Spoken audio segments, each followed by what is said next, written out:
আজ আমার টাকিতে শেষ পরীক্ষা ছিল। যেহেতু পরীক্ষা শেষ তাই আমি আর আমার বন্ধু মিলে ডিসাইড করে আজ একটু ঘুরে ফিরে তারপর বাড়িতে যাব। আর যেহেতু টাকি থেকে মালদ্বীপ খুব বেশি দূরে নয় তাই আমরা ডিসাইড করে মালদ্বীপেই যাব। এইখানে আমি ওয়েট করছিলাম আমার বন্ধুর জন্য, ও জল আনতে গেছিলো। ভাই আসতে লেট করছিল বলে আমি একা একাই ঘুরে ঘুরে দেখছিলাম চারিদিকটা। তারপরে ও আসার পরে আমাকে বলল এখানে বস, একটা ফটো তুলে নেয়। তারপরে আমি বললাম যে না, ফটো তুলতে হবে না, ওর থেকে একটা ভিডিও কর। তারপরে আমরা চলে গিয়েছিলাম চারিদিকটা ঘুরে ঘুরে দেখতে। যেহেতু ওর এক্সাম ছিল 11টা থেকে 1টা পর্যন্ত আর আমার এক্সাম ছিল 2টো থেকে 4টে পর্যন্ত, তাই আমরা 4:30-র মধ্যে মালদ্বীপ পৌঁছে গেছিলাম। যেহেতু তখন বিকালবেলা তাই লাইটিং কিছুই হয়নি তখন। আর এখানে আমি একা একা দোলনায় বসে দোল খাচ্ছিলাম। তারপরে আমরা চলে যাই মালদ্বীপের পিছন সাইডে। যেহেতু এই দিকটায় কাজ হচ্ছিল তাই আমি আর অতটা ভিডিও করিনি। তারপরে আমরা চলে আসি বোটে ওঠার জন্য। এইখানে কাকুটা বোটটা টেনে নিয়ে আসছে, আমরা এবার বোটে উঠবো। এখানে আমার ভাই বলছিল তুই চালা, আমি বললাম না আমি পারবো না, তুই চালা। তারপরে ও একটু ভিডিও করে নিল।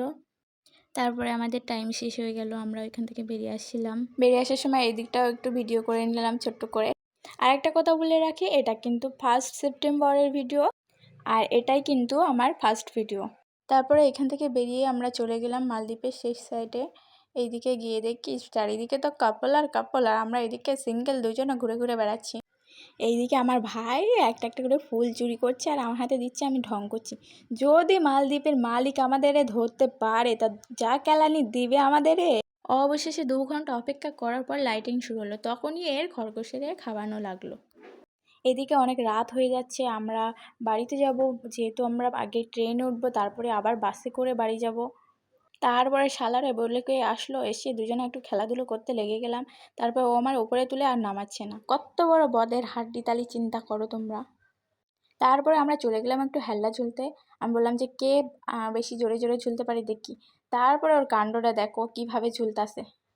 তারপরে আমরা একটু ঘুরতে ঘুরতে এই ব্রিজটা এখানে চলে আসলাম। তারপরে আমি ঢ্যাং ঢ্যাং করে তো হাঁটতে লাগলাম, হাঁটতে হাঁটতে সামনের দিকে এগোতে লাগলাম। তারপরে এইখানটা এসে ও বললো এখানে একটা ভিডিও কর। আমি তো বুঝতে পারছি না কী ভিডিও করবো, আমি ফন ফন করে ঘুরতে লাগলাম। তারপরে এই লাইটিং ব্রিজটার এখানে আমি একটু হাঁটতে শুরু করলাম। তারপরে মেন যে মালদ্বীপের দ্বীপটা তুলবো, এখানে এত ভিড় তা কি বলবো তোমাদের। অবশেষে দ্বীপটা একটু ভিডিও করতে পারলাম। তো বন্ধুরা, এই ভিডিওটা এই পর্যন্ত, আবার দেখা হচ্ছে নেক্সট ভিডিওতে। এখনকার মতো টাটা।